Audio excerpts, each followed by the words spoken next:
जब रब की मदद ना आए तो बंदा सवाबी से उड़ता है हेलीकॉप्टर में और उसके आते हुए अपने कारकुनों को कहता है कि तुम डी चौक में पहुंचो, मैं पीछे खड़ा रहूंगा।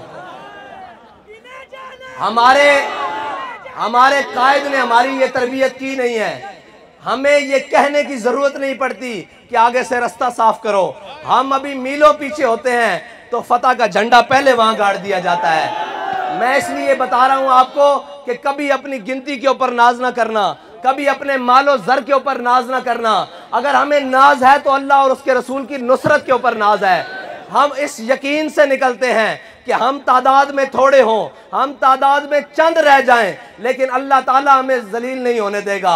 अल्लाह ताला हमारे जिल्लत के तौक हमारे गले में नहीं डालेगा, क्योंकि हम उसके आसरे पर निकले हैं, उसके यकीन पर निकले हैं। और जिसको सहारा हो बूटों का, और जिसको सहारा हो चंद ताजरों का, जिसको सहारा हो चंद ब्लैकियों का, उसके साथ तो ये जिल्लत अभी थोड़ी है। वो कहता था मैंने किसी के ऊपर शैल नहीं बरसाए। मैंने कहा अभी तुझे बताया ही नहीं गया शैल बरसाने वाले। ये जो तेरे दाएं बाएं खड़े थे ना, बाखुदा एक वो शैल जो हमारे ऊपर तुमने फ्रांस से मंगवाकर, इसराइल से मंगवाकर चलाए थे, एक तुम्हारे कंटेनर के ऊपर चलता, तुझ समेत कोई नजर आ जाता तो हम जुर्मदार होते। और हमारे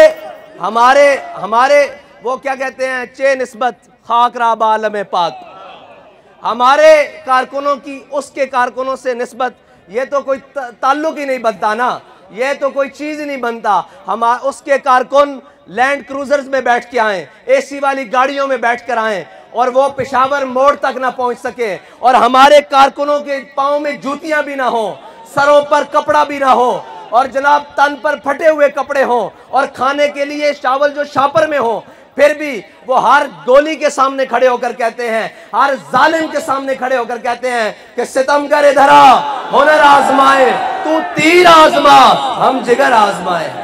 अब जिसको जहां से मदद की तवक्को थी, जब वो मदद ना पहुंची तो याद ही नहीं रहा कि तकरीर में इस्लामी टच भी देना है।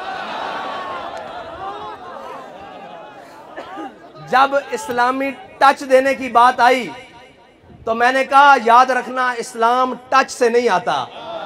या अय्युहल्लज़ीना आमनु उदखुलू फिस्सिल्मि काफ़ा, ये कुरान की नस है, टच से तो आता नहीं। जिन्होंने इस्लाम को टच किया था, वो टच करने के लिए अब्दुल्ला बिन उबई मुनाफिक जुम्मे वाले दिन खड़े होकर तकरीरें किया करता था, तेरी तरह खड़े होकर कहा करता था हम कितने खुश नसीब, हमें हुजूर मिल गए। लेकिन उसने इस्लामी बात को टच किया हुआ था, उसने सहाबा की तरह इस्लाम को माना नहीं था।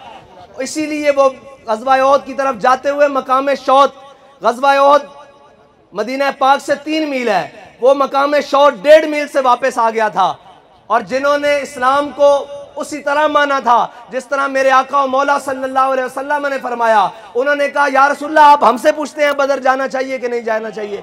सिल हिबाल मन शेता वक्ता हिबाल मन शेता सालिम मन शेता आदे मन शेता। और जिन्होंने सिर्फ टच किया था वो आकर वापस मदीने में कहते थे, मैं आपको टच वालों की बातें बता रहा हूँ, वो आकर वापस कहते थे ये हुजूर ने लड़कों की बातें मान ली और ये जनाब ये कर लिया।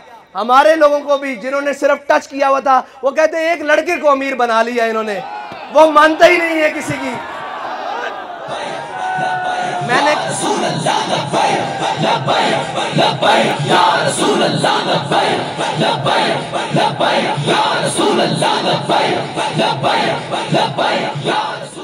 मैंने कहा इसलिए कि हम टच वाले तो हैं नहीं कि किसी तगड़े को देख के सर झुका लें, किसी जोरावर को देख के कहेंगे नहीं जी हम आपकी सारी बातें मानते हैं। बिल्कुल नहीं मानते हम किसी की बात।